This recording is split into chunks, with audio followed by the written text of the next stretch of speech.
আমন্ত্রণ জানাচ্ছি ভোটের অঙ্কে। আপনাদের সঙ্গে আছি আমি মাহবুব হাসান। দর্শক, আমরা বলে আসছিলাম দাবার অঙ্ক বড় জটিল, চাল দিতে হয় ভেবে চিনতে, আর তার চেয়েও বড় জটিল ভোটের অঙ্ক। সামনে থাকে অনেক প্রার্থী, অনেক দল, থাকে অনেক মত, গোত্র আর আঞ্চলিক নানা ফ্যাক্টর, আর এসবই নির্ধারণ করে দেয় জয় পরাজয়ের সব জটিল সমীকরণ। আজ আমরা উত্তরের জেলা পঞ্চগড়ের দুটি আসনের ভোটের হিসাব মিলিয়ে দেখার চেষ্টা করব। আসন্ন ত্রয়োদশ জাতীয় সংসদ নির্বাচনে পঞ্চগড়ের দুটি আসনে মোট 17 জন প্রার্থী মনোনয়নপত্র জমা দিয়েছেন। এর মধ্যে পঞ্চগড় এক আসনে বিএনপির হেভিওয়েট প্রার্থী ব্যারিস্টার মোহাম্মদ নওশাদ জমির এবং জামায়াত সমর্থিত 11 দলীয় জোটের প্রার্থী সার্জিস আলম মনোনয়নপত্র দাখিল করেছেন।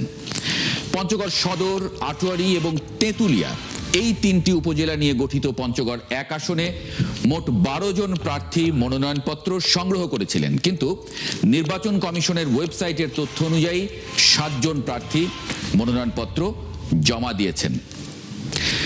2014 সালের নির্বাচনে মহাজোটের প্রার্থী হিসাবে জেলা জাতীয় পার্টির সাধারণ সম্পাদক আবু সালেক লাঙ্গল প্রতীক নিয়ে নির্বাচনে অংশ নিয়েছিলেন। ওই নির্বাচনে অবিভক্ত জাসদের প্রার্থী নাজমুল হক প্রধান মশাল প্রতীক নিয়ে সংসদ সদস্য নির্বাচিত হন। অবশ্য বিএনপি নির্বাচনে না আসায় এই আসনে একাধিকবার নির্বাচনে প্রতিদ্বন্দ্বিতাকারী নাজমুল হক প্রধান সেবার প্রথমবারের মতো সংসদ সদস্য নির্বাচিত হয়েছেন। এই কথাগুলো এজন্য বলছি যে তিনি এবারও প্রার্থী হয়েছেন। 1991 সাল থেকে 2001 সালের নির্বাচন পর্যন্ত আসনটি সবসময় বিএনপির দখলে ছিল। বিএনপির দুর্গ হিসেবে পরিচিত এই আসনটি 2008 সালে আওয়ামী লীগের দখলে চলে যায়। এবার আসনটিতে গণ অধিকার পরিষদের প্রার্থী আছে, কিন্তু জাতীয় পার্টি কোনো প্রার্থী নেই। আমরা পঞ্চগড়ের আসন এবং ভোটের নানান হিসাব এবং ফ্যাক্টর নিয়ে কথা বলছিলাম। আমরা যদি কিছু পরিসংখ্যানগত তথ্য দেখে নেই, পঞ্চগড় একে মোট ভোটার আছেন 4,63,700। এর মধ্যে পুরুষ ভোটার আছেন 2,31,976 আর নারী ভোটার আছেন 2,31,723। তৃতীয় লিঙ্গের ভোটার আছেন একজন, আর নতুন ভোটার হয়েছেন, অর্থাৎ নতুন ভোটার হয়েছেন 2,26,678 জন। এবং 2008 সালের পরে, অর্থাৎ প্রথমবারের মতো যারা এবার ভোট দেবেন বলে আমরা বলছি, 2008 সালের পরের নির্বাচনগুলোতে ভোট দিতে পারেননি, সেই ভোটারের সংখ্যা কিন্তু খুবই উল্লেখযোগ্য, 1,72,000-এর মতো। অর্থাৎ সেটা মোট ভোটারের প্রায় 37%। ভোটার এবার নতুন ভোটার, যারা নতুনভাবে ভোট দেবেন, সংখ্যাটা খুবই উল্লেখ করার মতো। 155টি কেন্দ্র আছে এখানে। আমরা যদি পরের হিসাবটা একটু দেখি, 2026 সালে যারা অংশ নিচ্ছে এবারে নির্বাচনে পঞ্চগড় এক আসনে, বিএনপি প্রার্থী নওশাদ জমিরের কথা উল্লেখ করেছি, এনসিপি প্রার্থী সার্জিস আলমের কথা বলেছি। এনসিপি প্রার্থী, তিনি 11 দলীয় জোটের প্রার্থী, জামায়াত সহজে জোটটি হয়েছে। বাংলাদেশ জাতীয় সমাজতান্ত্রিক দল বাংলাদেশ জাসদের নাজমুল হক প্রধান, তিনিও এবার প্রার্থী হয়েছেন এই আসনে।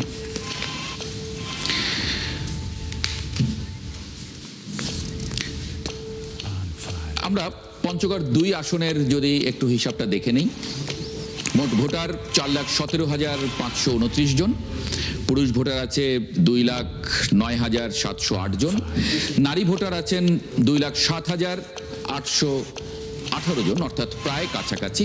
তৃতীয় লিঙ্গের ভোটার আছেন 3 জন। এছাড়া 2008 সালের মোট ভোটার ছিলেন 2,53,000, সেখান থেকে 4,17,000-এর বেশি ভোটার, অর্থাৎ প্রথমবারের মতো যারা এবার ভোট দেবেন বলে আমরা ধারণা করছি, সেই সংখ্যাটা 1,63,000, যেটা মোট ভোটারের অর্থাৎ 4,17,000-এর প্রায় 39%। অর্থাৎ এই 39% ভোটারের এখন পর্যন্ত কাদেরকে এনারা ভোট দিয়ে অভ্যস্ত সেই তথ্য বা সেই হিসাব আমরা এখন পর্যন্ত জানতে পারিনি। সুতরাং এরা একটা বড় ফ্যাক্টর হবেন ভোটের, সেটা ধারণা করা যায়। যারা পঞ্চগড় 2 আসনে মনোনয়নপত্র জমা দিয়েছেন তারা আছেন বিএনপি প্রার্থী ফরহাদ হোসেন আজাদ, বাংলাদেশ জামায়াতে ইসলামীর মোহাম্মদ শফিউল্লাহ সুফি এবং জাতীয় পার্টি এখানে প্রার্থী দিয়েছে, জাতীয় পার্টির প্রার্থী মোহাম্মদ লুৎফর রহমান রিপন।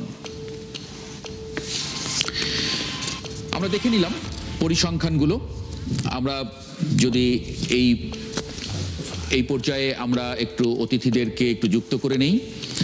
সহকর্মী পঞ্চগড় থেকে আমাদের সঙ্গে যুক্ত হচ্ছেন, পঞ্চগড়ের সহকর্মী, ভোটের নানান ফ্যাক্টর নিয়ে তিনি আমাদের সঙ্গে যুক্ত হচ্ছেন।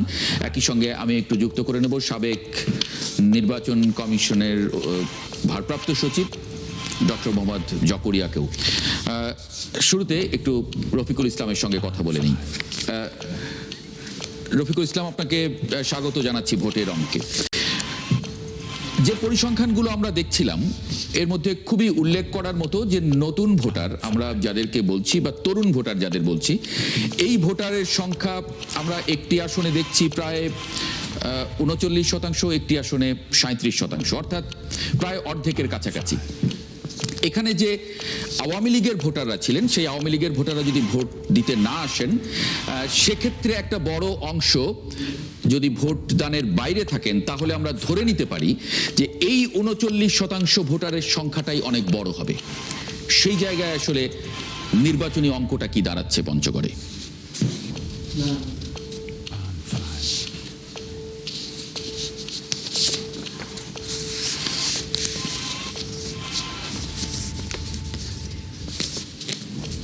আসলে আপনি বললেন সেটা হলো যে পঞ্চগড় জেলায় যে আসলে 2টি আসন রয়েছে, একটা হলো পঞ্চগড় 1 আসন, পঞ্চগড় 2 আসন। তো এই 2 আসনের মধ্যে পঞ্চগড় 1 আসনে একটা জামাত জোট রয়েছেন, সেখানে এনসিপি যুক্ত আছেন। পঞ্চগড় 1 আসন থেকে আসলে জামাতের পক্ষ অর্থাৎ যে জোট করা হয়েছে 11 দলের জোট থেকে কিন্তু পঞ্চগড় 1 আসন থেকে কিন্তু প্রার্থী হয়েছেন সার্জিস আলম, অর্থাৎ উত্তরবঙ্গের এনসিপির মুখ্য সংগঠক সার্জিস আলম। এছাড়াও তার প্রতিদ্বন্দ্বিতা করতেছেন অর্থাৎ বিএনপির সাথে প্রতিদ্বন্দ্বিতা করতেছেন সার্জিস আলম। বিএনপি প্রতিষ্ঠার আপনার হলেন 1 আসনে প্রার্থী হলেন ব্যারিস্টার নওশাদ জমির, অর্থাৎ ব্যারিস্টার জমিরুদ্দিন সরকার, ব্যারিস্টার জমিরুদ্দিন সরকারের ছেলে।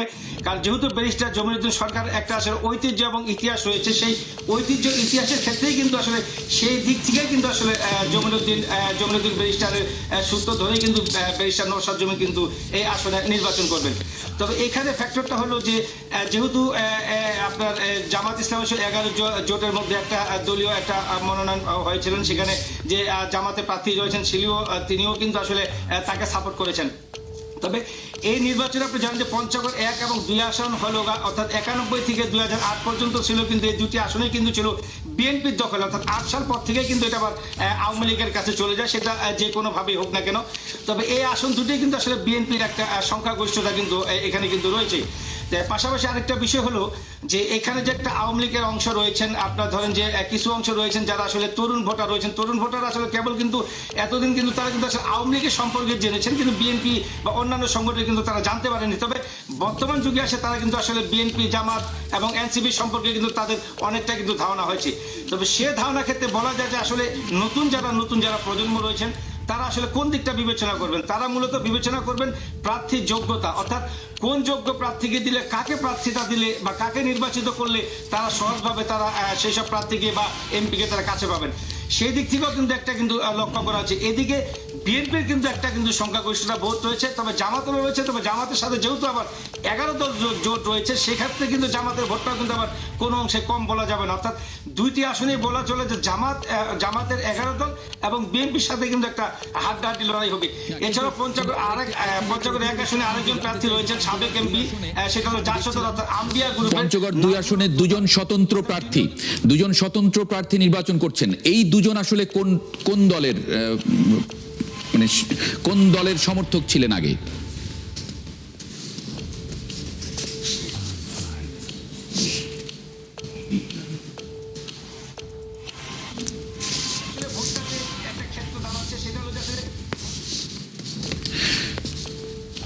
যারা স্বতন্ত্র নির্বাচন করছেন, রফিকুল ইসলাম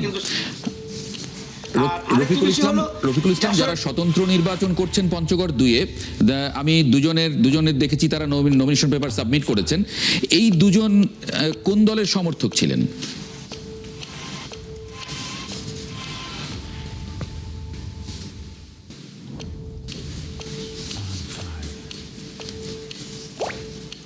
আরেকবার বলবেন, জি, পঞ্চগড় 2 আসনে যে স্বতন্ত্র প্রার্থী হিসেবে যারা নমিনেশন পেপার সাবমিট করেছেন, আরেকবার একটু বলেন।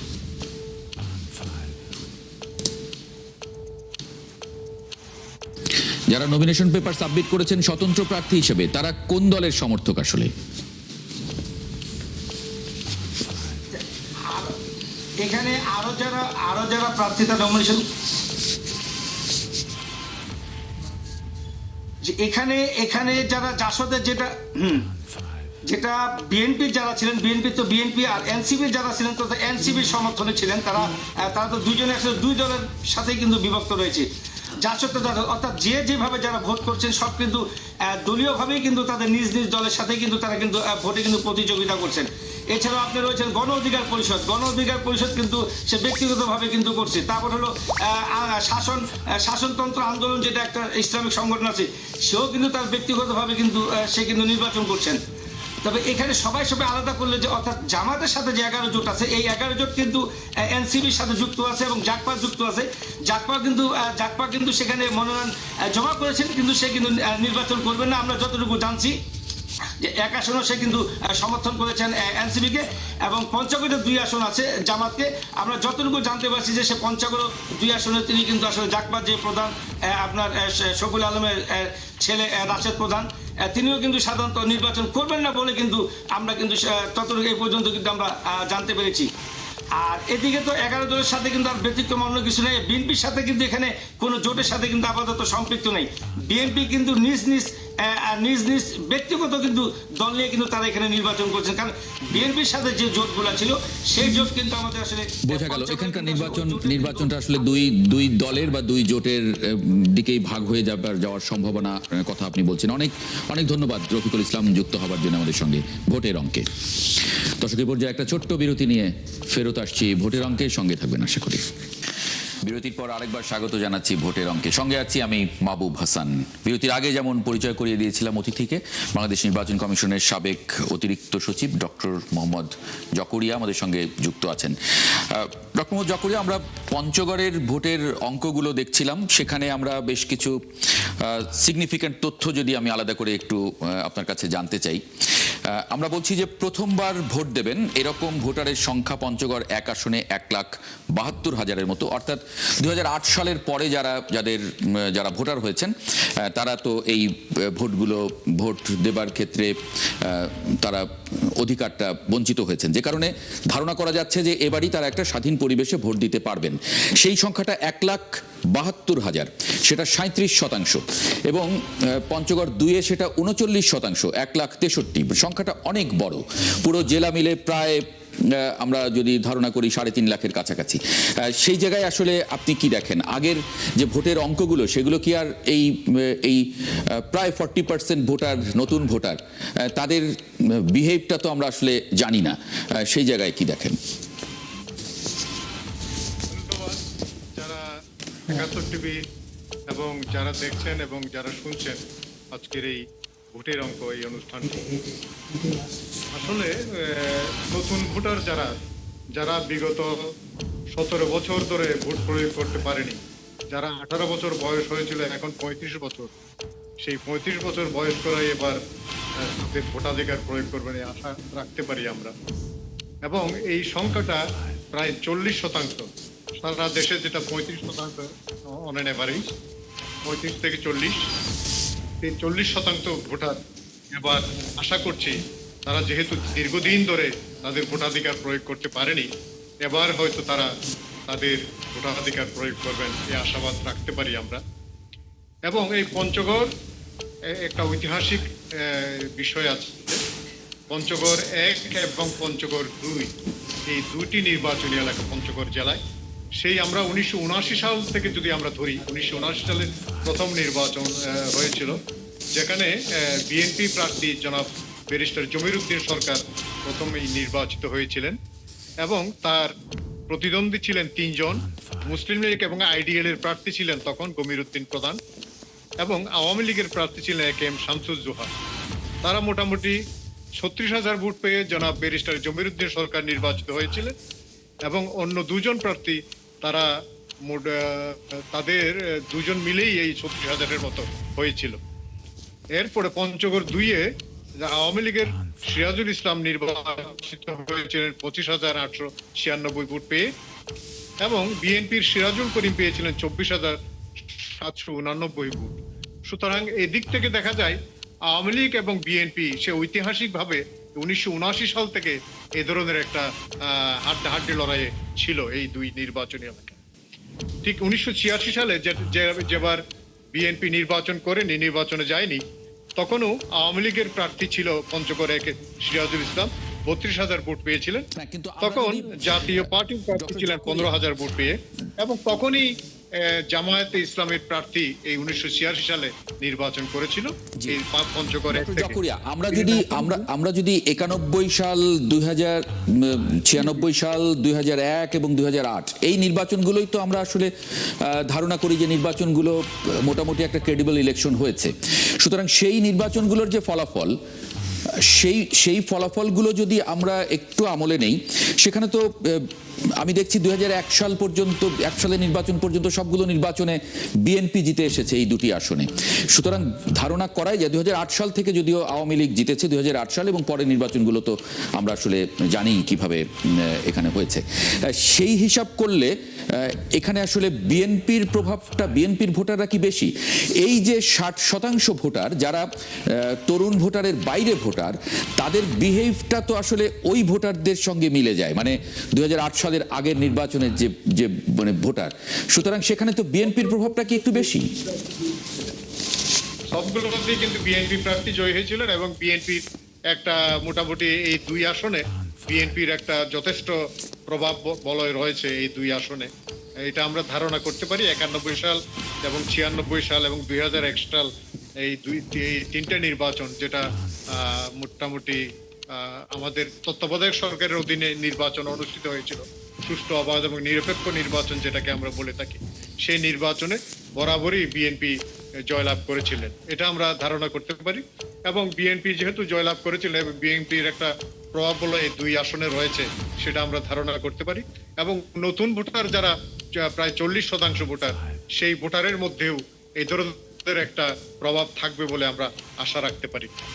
এবং যেহেতু নতুন এবার একজন যেহেতু আওয়ামী লীগ এবার নির্বাচনে নেই, সুতরাং আমরা কি ওই যে ৬০% ভোটার, যে ৬০% ভোটারের প্যাটার্নটা আমরা ধরতে পারি বিগত নির্বাচনগুলো থেকে, সুতরাং এটা কি আসলে ধারণা করা যায় যে ৬০% ভোটারের যে প্যাটার্ন, সেই প্যাটার্নটা আমরা দেখছি যে সেখানে বিএনপির পাল্লাটা একটু ভারী।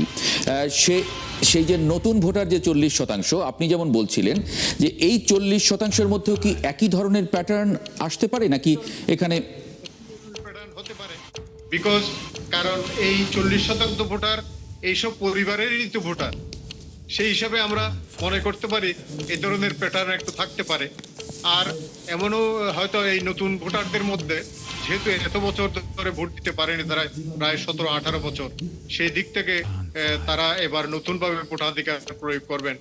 এবং যেহেতু এই বিএনপি পরিবারের অনেক সন্তান এখনো মানে যারা নতুন ভোটার ভোট দিতে পারেনি, এবং বিএনপি যারা এই গত ৯১, ৯৬ এবং ২০০১ সালে যারা ভোটাধিকার প্রয়োগ করেছিল, তারা এতদিন ধরে ভোটাধিকার প্রয়োগ করতে পারেনি। এবার আমার মনে হয় খুব জোটবদ্ধভাবে তারা একটা ভালো ভাবে ভোট দেওয়ার প্রচেষ্টা চালাবে। এবং যারা আপনার অভিজ্ঞতা থেকে আসলে কি বলে, আপনি দীর্ঘদিন নির্বাচন কমিশনের সঙ্গে যুক্ত ছিলেন, সেখানে উত্তরবঙ্গে সুষ্ঠু ভোট হবার ক্ষেত্রে মানে কোন ধরনের ফ্যাক্টরগুলো আসলে কাজ করে? এই ধরনের ফ্যাক্টর অবশ্যই আছে। কোনো এলাকায়, যেসব এলাকায় কিন্তু যেমন কিছু বেল্ট আছে, যেমন যেটাকে সবসময় বলা হয়ে থাকে বিএনপি বেল্ট, এটাকে বলা হয়েছে যেমন গ্রেটার ঢাকা, তারপরে যেমন আছে বগুড়া এলাকা, তারপরে চট্টগ্রাম এরিয়া, এই সমস্ত এরিয়ায় কিন্তু সবসময় বিএনপির একটা প্রভাব বলয় থাকে, এগুলো বিএনপি এরিয়া বলা যায়। সেই হিসাবে এই পঞ্চগড় এরিয়াটাকেও এই ধরনের আমরা ধারণা করতে পারি, যেহেতু এটা প্রতিবারেই এখানে বিএনপির প্রার্থীরা বিজয়ী হয়েছে, সেই হিসাবে তাদের একটা প্রভাব এই দুইটি নির্বাচনী এলাকায় রয়েছে। কারণ যখনই বিএনপি ইলেকশন করে না, হয়তো ওই সময়ে মোটামুটি অন্য দল, অন্য বিভিন্ন দলের প্রার্থীরা নির্বাচিত হয়েছিলেন, কিন্তু যেই মুহূর্তে বিএনপি নির্বাচন করে সেই মুহূর্তে বিএনপির একটা প্রভাব বলে এই দুইটি নির্বাচনী এলাকায় রয়ে গেছে। আমরা অনেক ধন্যবাদ ডক্টর মোহাম্মদ জকরিয়া, অনেক ধন্যবাদ যুক্ত হবার জন্য আজকে ভোটের অঙ্কে। দর্শক, এই ছিল আমাদের আজকের ভোটের অঙ্কের আয়োজন। আগামীকাল রাত 10টায় আমরা অন্য কোনো জেলার ভোটের অঙ্ক নিয়ে বসবো, হিসাব মেলানোর চেষ্টা করব, ফ্যাক্টরগুলো নিয়ে কথা বলবো, ভোটারদের যে প্যাটার্ন, মুভমেন্ট, সেগুলো নিয়ে আমরা একটু কথা বলবো আগামীকাল। সেটি আজকেই বলছি না। একই সময়ে এই অনুষ্ঠান দেখার আমন্ত্রণ জানিয়ে রাখছি, সঙ্গে পাবো আশা করি।